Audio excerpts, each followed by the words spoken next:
Good evening, everyone. So we're going to talk about the correlation between free and reduced lunch percentage and percentage of students scoring exceeding level in math. Um, so when we do correlation, the first thing we need to do is go up here to analyze. We go down to correlate. Analyze, correlate. We go to bivariate, and then we go free and reduced lunch, and then we find our math exceeding, put that in the variables. Then we make sure we're in the Pearson, and then two-tailed, it's already done, and then we need to make sure we have significant correlations flagged. Then we'll click OK. After we do that, as you can see, the free and reduced lunch compared to math exceeding, it's negative 0.696. And then the significance is less than 0.001. And then math exceeding negative 0.696, and then the significance is less than 0.001. Just to make sure, we're going to check our assumptions. But I'm going to say this is kind of not the most normal number since it did flag it in red. But the linearity is going to be a strong negative correlation. So in order to check our assumptions, we're going to go to analyze, go down to descriptive statistics. We'll go down to frequencies, not crosstabs. Frequencies.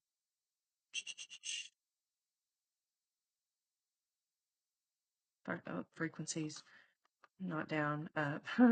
We'll do free and reduced lunch, and then our math exceeding. We'll go over here to make sure our statistics. We don't need any of this. We don't need to display the frequency tables either. And then we do need to go to histograms. So when we go to charts, we will check histograms, show normal curve, because we do want to see if there's any outliers. When we look at this, you can see it is a pretty normal curve. However, this one right here is going to be your outlier. It is pretty normally distributed. However, like I said, this is going to be your outlier. This one as well, math exceeding, it is going to be, a pretty normal curve, or normally distributed. The next thing we want to check is our linearity, and then we also check, and excuse me if I say this wrong, the homoscedasticity.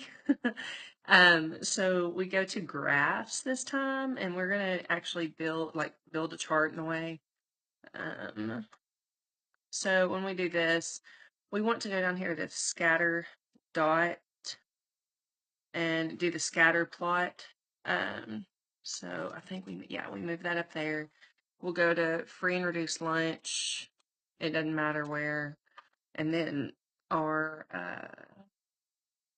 math exceeding, we will put here. We will click OK. And as soon as we get that scatter plot, you can see, according to our number up here, negative 0.696. So that is going to be a strong negative correlation.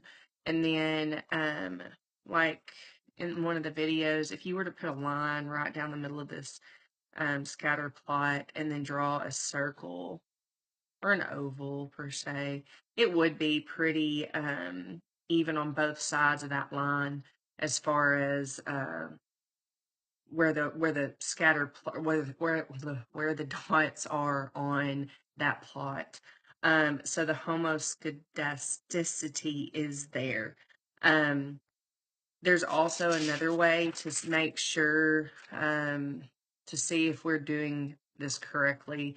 you do everything just like you did. So when we first started with correlation, when we go to analyze and then correlate, wherever it was, when we go to bivariate, Pearson was already checked. If you do want to recheck and just make sure, say if just something was weird or strange, you can click Spearman, and then we'll click OK. And then the Spearman, I mean, it's pretty much saying the same exact thing. So our Pearson was still correct as far as there's not any just crazy numbers or anything like that. So the correlation is negative, and yeah, thank you. Have a good night. I should also add that I guess if we were saying this in APA format, there is a pretty strong negative correlation in this data. It forms a linear pattern, and so linearity is met, and the homoscedasticity is satisfied.